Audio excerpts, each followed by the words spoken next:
Con il numero 13 Gianni Colla.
Ho iniziato la corsa cercando di fare il meglio possibile perché sapevo che, come l'anno scorso, c'era chi viene dalla mountain bike, quindi andava forte.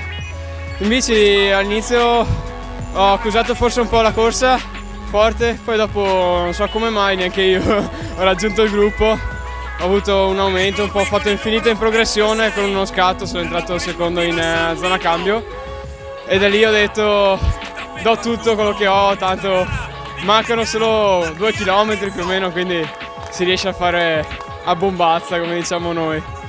Bene, bellissima gara come al solito, è da oramai 8 anni che la faccio, quindi organizzata sempre al meglio e anche l'anno prossimo spero di essere qui e fare una bella gara anche l'anno prossimo.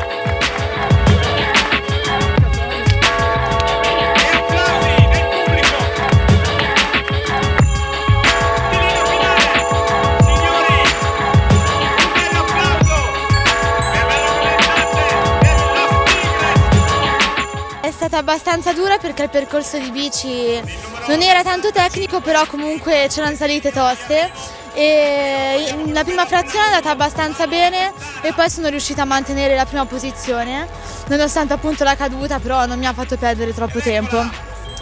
E è stato molto divertente questo percorso nonostante tutto, perché era duro e comunque però fattibile, insomma.